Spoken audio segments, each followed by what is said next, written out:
Mardi Noir pour parler de la pièce 40 degrés sous de Coquille, mise en scène par Louis Arène au Théâtre du Confort. Qu'est-ce que tu as pensé de ce spectacle en gros? Moi, je suis sortie un peu perdue, un peu perplexe, un peu mal à l'aise. La pièce ne m'a pas choquée, mais comme on tourne beaucoup autour des mêmes sujets pendant 1h30, au bout d'un moment, il y a quelque chose de la répétition. Alors la pièce dure 2h10. C'est vrai? Je dis 1h30, moi. Donc la première pièce qui est l'homosexuel, la difficulté de s'exprimer. En fait, même le titre me laisse perplexe par rapport à ce que j'ai vu. Parce qu'à un moment, j'étais là, mais en fait, ça ne parle pas d'homosexualité. De mon point de vue, j'avais l'impression de... Donc, on est face à des personnes adultes dans la pièce, mais tout me renvoyait à quelque chose d'extrêmement enfantin. C'était des petites personnes de 4 ans qui jouaient au papa, la maman, surtout les mamans, avec une enfant qui se met du caca sur elle, mais qui se rajoute des paillettes et qui veut pas qu'on la lave, et les deux qui veulent absolument la laver, et elle sait pas, elle arrête pas de dire c'est ma... Enfin, il y avait quelque chose, pour moi, on aurait dit un jeu entre enfants qui ne sait pas exactement avec quelle règle il joue.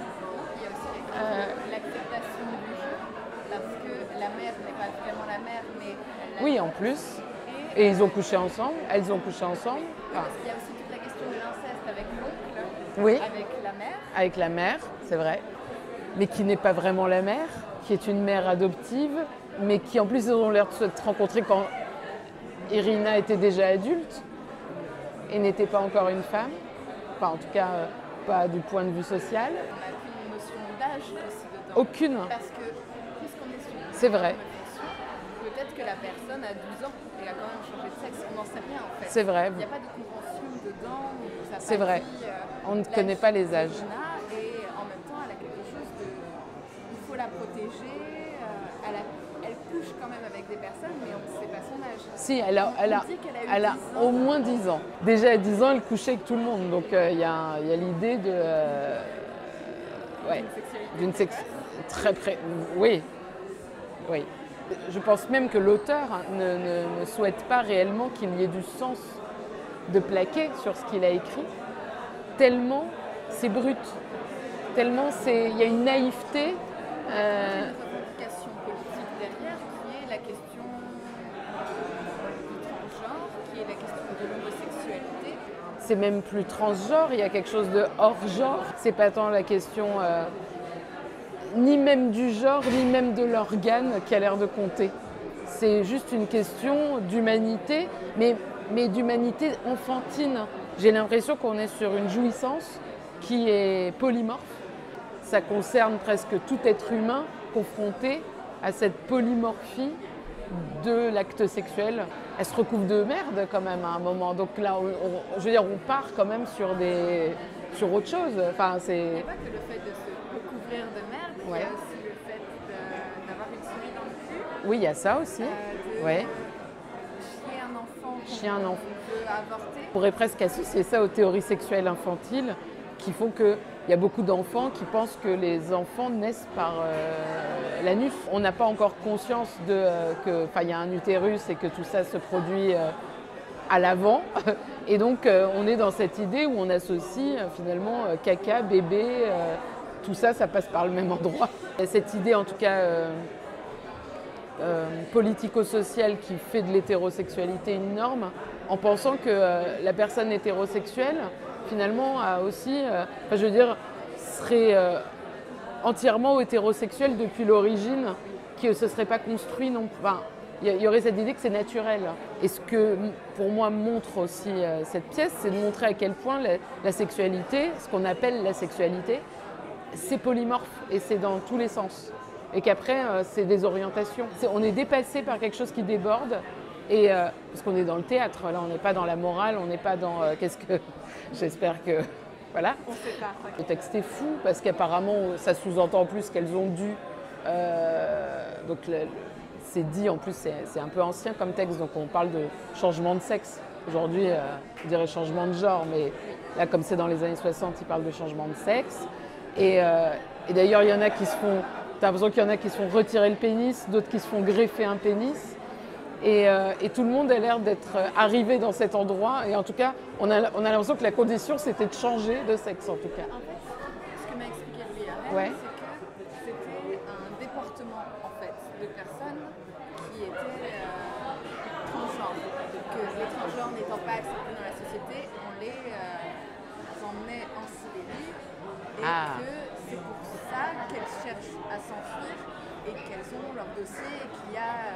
Oui, et ce qui explique du coup que l'autre, pour ne pas laisser son amie qui a changé, a elle aussi changé. Toujours cette présence d'Irina qui se coupe la langue, donc qui a un refus de parler. Parce que, Mais Irina, elle a... la langue à partir du moment où on lui pose des questions sur son identité première. C'est un peu comme Édipus crève les yeux, quoi. C'est refuser de voir la réalité et donc se couper la langue pour ne pas avoir à raconter des choses. Parce qu'Irina, c'est un être complexe, qui ne se résume pas à sa transition. Personnalité qui est de toute façon quand même... assez capricieuse parce qu'elle oui, pourquoi elle change de sexe en fait. Elle laisse faire un peu le destin. Voilà, il y a quelque chose d'assez... je ne sais pas si je dirais capricieux, je dirais plutôt... c'est comme ça et pas autrement. Ouais, enfin un truc... mais j'ai l'impression qu'elle est comme ça pour tout, pas que pour la transition. Il y a quelque chose d'une liberté quand même. Moi j'en reviens à ce recouvre de merde quand même. Bah, faut le faire. Bah, bon, même si là, on ose espérer que c'est pas de la vraie merde. Mais ce moment, il est fort. Il est très fort. Parce que là, on touche aussi au tabou. Quand elle se recouvre de merde, qui moi m'a choquée la première fois que j'ai vu, et là toujours, c'est quand même d'avoir le fœtus qu'on fout à la poubelle et qui se fait par un chien. Oui, mais en même temps, c'est aussi une sorte de déni quand même de la biologie, donc c'est magnifique. On se dit qu'elle ne peut pas de toute façon avoir un bébé dans son ventre. On invente, on est vraiment dans la recherche de la sexualité. Je couche avec une personne du même sexe que moi, qui en plus a elle aussi changé comme moi, donc finalement on reste quand même entre deux sexes similaires. En plus de ça, quand même, on va quand même pas nier que l'intérieur de son ventre, a priori, n'est pas un utérus, puisqu'elle est une femme trans, elle n'est pas un homme trans. On est vraiment sur une invention et on se demande même ce qu'elle chie dans le seau. Et ils sont là, oh, le bébé est mort. Mais en fait, tout ça est quand même très fou. Mais c'est très drôle. La scène qui m'avait vraiment marquée, et j'en ai reparlé dans l'interview avec le Yaren, c'est la scène du cunilingus par un chien. On casse absolument tous les tabous de la sexualité.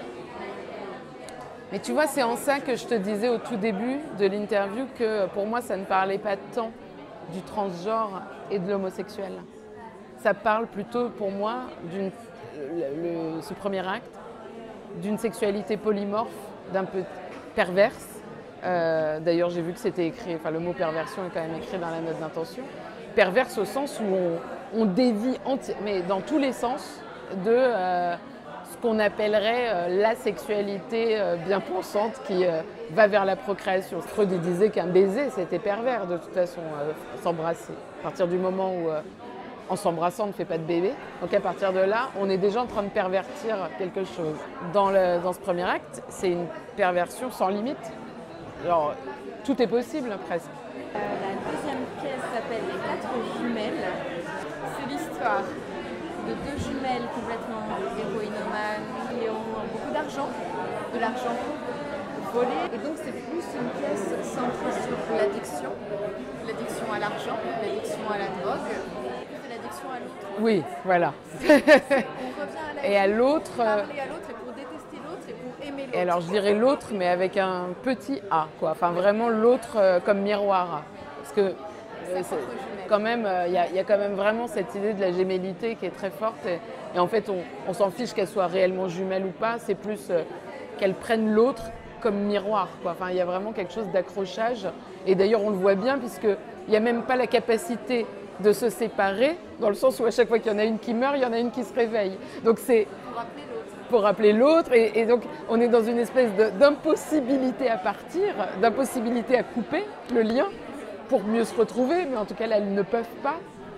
Et quand elles coupent, c'est que dans une présumée mort qui n'en est jamais une. mais en tout cas, il faut absolument tuer l'autre pour s'en séparer, sinon on ne peut pas juste s'en aller. Il n'y en a aucune qui quitte la pièce. Elles sont toujours toutes les 4 sur le plateau. Il y a une frénésie et une répétition qui est en plus très bien vue par rapport à l'addiction. Moi, j'avais l'impression qu'au bout d'un moment, on était dans une fête où tu sais, on n'arrive pas à partir. Et où on se dit ah non mais j'y vais, mais en fait tu vas pas, puis machin il t'appelle, tu reprends un verre et puis oh mais qu'est-ce que j'ai fait, mais voilà. Aussi ce rapport à la bourgeoisie et à la pauvreté. Oui, c'est vrai qu'il y a une lutte des classes. Ouais. Sociale. Oui, oui. Ouais. Quand même assez forte et du coup c'est pour ça qu'ils se tuent entre eux. Parce qu'il y a aussi cette question de prendre possession de l'autre, de se défendre de l'autre. Oui, mais ils se tuent aussi à l'intérieur même de leur classe. Incroyable dans le jeu et même dans les propres personnages, c'est-à-dire qu'à chaque fois qu'il y a une personne qui meurt, l'autre jumelle a vraiment l'impression qu'elle meurt pour la dernière fois alors qu'elle ne peut que se réveiller. Oui. Et que c'est vraiment à chaque fois une exagération permanente pour appeler l'autre « Oh mon Dieu, elle est morte, mais ça fait 15 fois qu'elle est morte, mais c'est pas grave, oh mon Dieu, elle est morte ». Et après on la réveille. Puis il y a aussi cette petite jouissance, j'ai remarqué, de tuer l'autre. Et au moment où l'autre meurt, à chaque fois de se dire « Qu'est-ce que j'ai fait ?» Moi, je n'irais pas jusqu'à dire que c'est de la culpabilité, je dirais plus que c'est une sorte de… Tant que l'autre bouge en face de moi, c'est mon image, c'est mon miroir. À partir du moment où il ne bouge plus, je ne peux plus me retrouver dans l'autre. Parce qu'il y a quand même cette idée du miroir pour moi, qui est vraiment… tant que l'autre il bouge, moi aussi je bouge. Alors quand l'autre il a fini de bouger, mais c'est insupportable. Donc je ne sais pas si c'est de la culpabilité. J'essaye de partir, malgré que l'autre soit mort. Oui, mais j'y arrive. Mais elle n'y arrive pas. Elle n'y arrive jamais.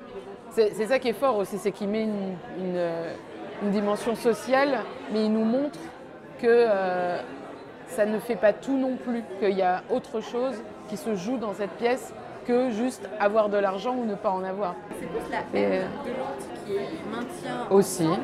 Il y a quelque chose de ça, de tellement aimer tuer l'autre, que ce soit par les mots, que ce soit par le corps, on reste là et on ira jusqu'au bout. Et même cette pièce ne se termine pas en fait. Non. Du coup, ça part en chorégraphie absolument magnifique, je trouve, avec un rapport au corps assez organique, la question de la nudité, le dévoilement qui n'est jamais complètement dévoilé parce qu'il y a les postiches et parce qu'il y a aussi le fait de couvrir sa peau simplement. Et pourtant, on a ce dévoilement final en enlevant le masque. Tu vois, j'ai vraiment l'impression d'un truc très cathartique en fait, d'enlever son masque, de dire c'est fini, tout va bien. C'est très rassurant ce moment où ils enlèvent le masque à la fin, parce que c'est vrai que moi, j'avais pas perçu à quel point ils avaient un masque. À la fin, quand ils retirent leur masque et qu'on se rend compte qu'en fait, le masque, il a l'air de descendre jusque-là, et qu'on se rend... Et il y avait une telle expression, moi j'avais l'impression de voir leur visage pendant tout le… Moi je croyais qu'ils avaient des postiches jusque-là, pas jusque-là. Donc ça c'est très fort et de voir leur visage à la fin saluer, c'est rassurant, on se dit ah non mais en fait c'est des êtres humains, ça va bien se passer. Le visage qui est masqué, il y a absolument tout. Oui, le corps. Mais ça, mais ça on le voit. On le voit. Cette avant-scène finale qui est magnifique de la destruction du théâtre avec les vidéos de la destruction des postiches, du fait de s'enlever jusqu'à la propre peau en fait, d'arracher l'autre complètement. Ouais, je trouve ça très intéressant et très beau. Il y a un côté un peu terrifiant aussi parce que qui on est une fois qu'on a retiré tous les artifices aussi. Moi, d'une certaine manière, quand ils retirent le masque à la fin, moi ce qui me rassure, c'est de revoir finalement les artifices des acteurs. Juste ces corps un peu monstrueux, il y a quelque chose de… mais c'est presque trop mis à nu. Et presque quand ils retirent ça, on revient à une humanité avec ses artifices, avec chacun, ils ont des coupes de cheveux différentes, ils ont des regards différents, on sent qu'ils sont différents, ils ont des corps… Même si là, ils ont aussi des corps différents, mais il y a quelque chose qui les rassemble presque trop, ils sont presque trop pareils. Au bout d'un moment, c'est un peu angoissant. Le point commun entre les deux, c'est des personnes qui cherchent à s'échapper de quelque part et qui n'y parviennent pas. C'est compliqué en tout cas. Je sais pas, dans le premier acte, ils y arrivent ou pas? Non, du coup, le voyage est empêché. Le voyage en Chine est empêché parce qu'Irina s'est coupé la langue et elle ne peut pas… Il y a ce point commun d'une destination, d'un ailleurs, qui a l'air possible, mais qui se révèle impossible. On reste sur place. Et ça, c'est ça que j'ai trouvé, je pense, qui m'a un peu étouffée par moments parce que l'ailleurs existe, mais on n'y va pas. Et c'est pourquoi? Allez-y, allez-y, je vous en supplie.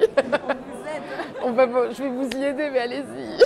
Ouais, c'est ouais. Écoute, merci beaucoup d'avoir accepté de voir cette pièce avec moi. Ça m'a fait extrêmement plaisir.